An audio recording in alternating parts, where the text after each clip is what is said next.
Hello everyone, welcome to day 9. Today we're going to be looking at, I just want to show you quick how to do numerical derivatives on your calculator. We went through it in class today, but I want to show you another way you can do a numerical derivative on your calculator.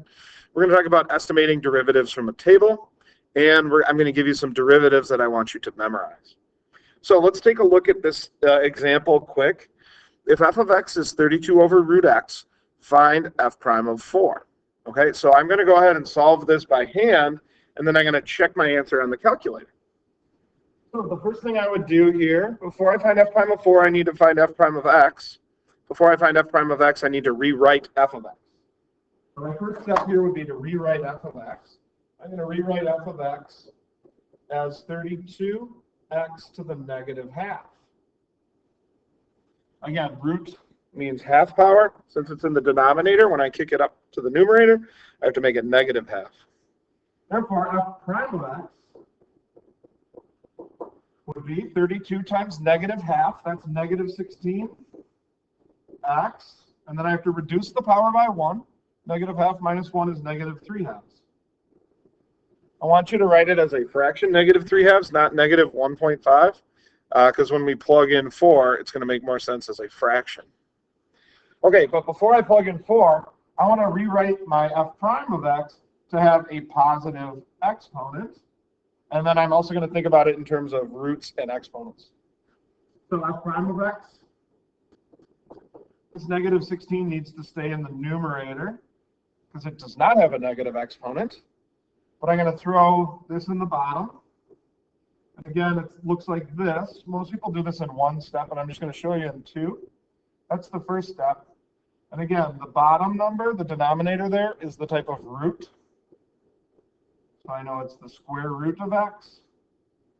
The top number is the power, is the exponent, cubed. Okay, so therefore, f prime of 4 would be negative 16 over root 4 cubed. Root 4 is 2. 2 cubed is 8. Negative 16 over 8 is negative 2. Okay? So doing it by hand, I get negative 2. Let me show you the 2 ways you can do it on your calculator. First way from our main screen here, again, we hit Math 8. And I'm doing a ddx. I'm doing a derivative. My function was a fraction, so I'm going to put in the fraction bar. And on top I had 32. And on bottom I had root x. And I was doing this derivative I was evaluating it at an x value of 4. And when I do that, I see I get this negative 2.00000. Again, this 79 out here is a rounding error. And we got an answer of negative 2. The calculator shows us that our answer is negative 2. Let me show you another way you can do it. You can also go ahead and graph that function. So I'm going to graph 32 over root x. Okay, so when I graph this, right, with my graph right here, I can't really see what's going on. And again, if you want to figure out where it actually is, if you trace, you can see, oh yeah, my y values here down here are too big. So I'm just going to make I'm going to extend my y max. Maybe I'll go up to 100. Oh, I should be able to see the picture here. Okay, you don't necessarily have to do that to get this answer on your calculator. But you do have to make sure that the x value you're doing the derivative of is within the x min to max. Okay, and then to do the derivative, we can hit second trace. It's going to be an important button for us. As we can see here, some of these we've used before, minimum, maximum, zeros, right? We've used those before, intersect. But number 6 you probably haven't used before, dy dx. Hey, that means derivative. Let's see what happens. It asks you, where do you want to do your derivative? We want to do it at x equals 4. And it tells us negative 2. Now on the graph here, it didn't have that rounding error that the main screen did, or it just doesn't, on this screen, it doesn't report as many decimals, so your calculator just assumed it was -2. Okay, but either way, there's two different ways that you can do that. By the way, when you do this, it also tells you the y value, right? So that is the point 416 with a slope of a tangent line there of -2. Okay, but again, make sure you're doing them by hand, not just doing them on the calculator, but the calculator is a good way that you can check your work to make sure that you got the right answer. Okay, let's talk about estimating derivatives from a table. So here we have a table of values. And again, we know, what, 5 points on this line. That's it. So there's a ton of stuff we don't know about f of x. Okay, but you might see a question like this. They might tell you f is continuous. You don't need that necessarily. It can also be differentiable. We'll learn about that later. But they might say estimate. They might say estimate f prime of 2. Okay. If they say estimate f prime of 2, you might say, well, hey, 2 isn't on this table. Okay, usually the ones that they ask you to estimate derivatives of, oftentimes they're not even on the table. But you want to think about where would that 2, that x value of 2, where would it land? Well, it'd be between these 2 points, 0, -7, and 4, 1. Well, let's go back to a graph real quick and just kind of think about sketching this thing out. I'm only going to sketch quadrants 1 and 4 because my table values are only in quadrants 1 and 4. So I know I have the point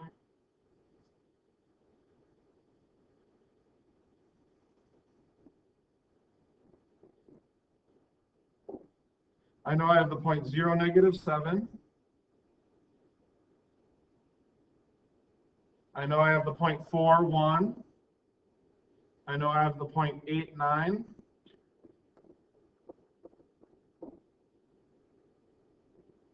I know I have the point 12, 3.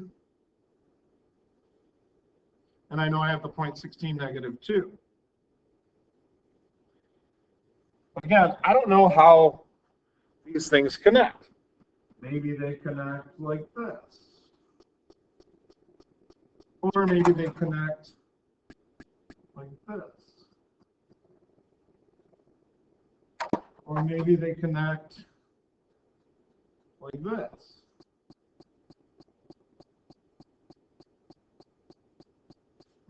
Right? The point is, I don't know how those things connect, right? But it didn't ask for f prime of 2. It asked us to estimate f prime of 2. So I'm going to take those annotations out of there real quick. Okay? And think about an x value of 2, right? Here's our x value of 2. Our best guess for the slope of the line here is going to be the slope of the 2 points that surround it. It kind of looks like average rate of change, right? So if I want to estimate f prime of 2, I just want the slope between x of 0 and x of 4. So f prime of 2, now when you write this, this is an estimate, so I want to see an approximately equal sign, or I call it very unscientifically, wiggly equals. Okay.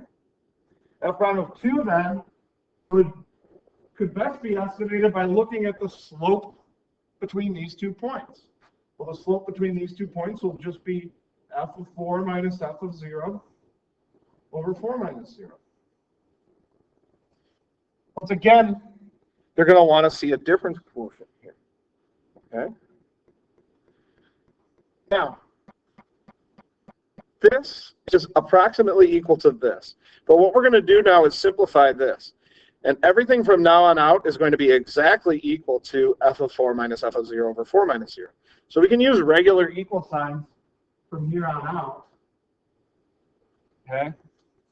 We're just showing that everything on the right side of the approximately equal sign, everything over here is going to be exactly equal to each other. But all of these will be approximately. It's our best guess for f prime of 2. So f of 4 is 1 minus -7 over 4 And again, you could circle that as your final answer, or you can just say, hey, I can simplify that. 1 plus 7 is 8. 8 over 4 is 2. Okay. Once again, if they ask for units here, there are no units given, so I can't put units here. But units will always be this unit, whatever it is, divided by this unit. So in class today, it was butterflies per hour, right? Or maybe meters per year, or miles per hour, or meters per second. Okay, lots of different ones. So try this. Given the same exact table, I want you guys on your own right now to estimate. I want you to estimate f prime of 10.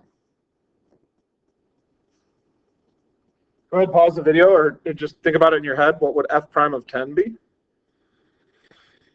Okay, f prime of 10 here. I'm doing an estimate, so I'm going to set f prime of 10 approximately equal to, I see that 10 would be right in here between 8 and 12. So I'm going to look at this and point, and I'm going to look at this point, and the slope that connects those 2 points would be my best guess for f prime of 10. Right? We want to really narrow it in to the closest one on the left side and the closest one on the right side of that x equals 10 number. So again, excuse me, I'm going to have f of 12 minus f of 8 over 12 minus 8. By the way, even if you can do this all in your head, still make sure you write the difference quotient on the AP exam, because you're going to need to do that to get credit. So f of 12 is 3 minus f of 8 is 9 over 12 minus 8 is 4. Again, you could just circle this as your answer, or you could reduce it to -6/4, which reduces to -3/2. Now, the reason, if it's free response, I want you to circle that first answer, is what if somebody made a mistake and said, oh, 3 minus 9, that's 6. 6 over 4 is 3 over 2, and they had everything, right? They had this answer, but they kept going, and this was wrong. If there was a mistake in here, they're going to read this final answer. So again, free response, make sure you're circling this. Right? It's faster, and you prevent yourself from making a big error, a costly error. Okay, the last thing I want to take a look at is some derivatives to memorize.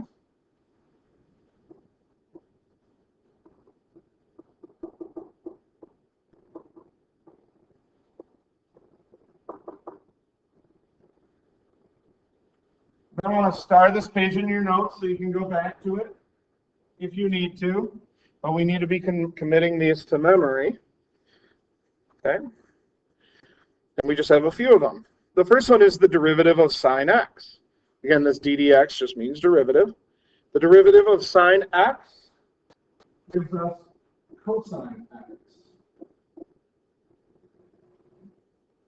If we use a variable other than x, like the derivative of, if we did ddy of sine y, it'd be cosine y. The derivative of cosine x is opposite sine x. Okay. The derivative of tangent x is secant squared x. The derivative of a, where a is a constant, a could be anything, right? Maybe it's 2, maybe it's 4. The derivative of a to the x is always a to the x times the natural log of a. Let me do just a quick example.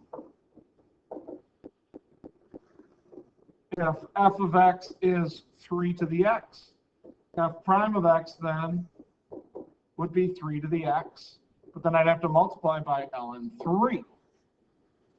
Okay. Something is really nice. I want to take a look at a special case, and actually we use it way more in calculus, this special case. What about the derivative of e to the x? Well, e is a constant, so it would follow the same pattern of e to the x times ln e. But if you remember, ln e, that's a natural log. That's saying if I have ln e, that's saying e to what power equals e? Well, e to the first power equals e. So this ln e is equal to 1. So we have this very simple, beautiful derivative here. The derivative of e to the x equals e to the x. Okay. Technically, it has that ln e on there, but ln e is always equal to 1, as we know from pre-calculus. The last one I want to talk about is the derivative of the natural log of x. The derivative of the natural log of x is 1 over x. Okay.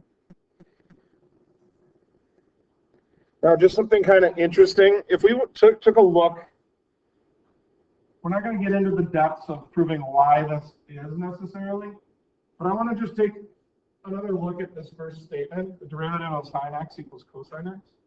Let's just think about sine of x graphing it. So it looks something like this.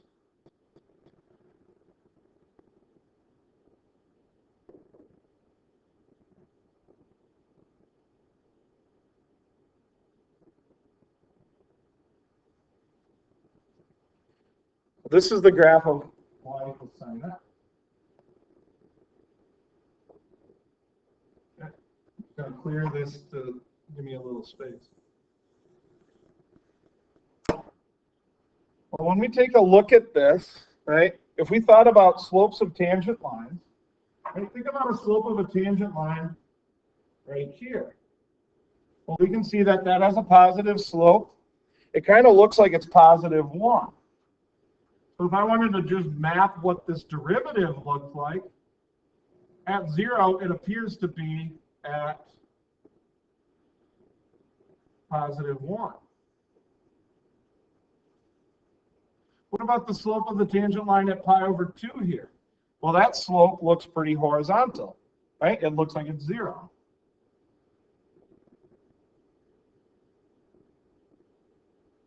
How about the slope here at pi? Well, that's definitely a negative slope. It looks like it's probably about negative 1.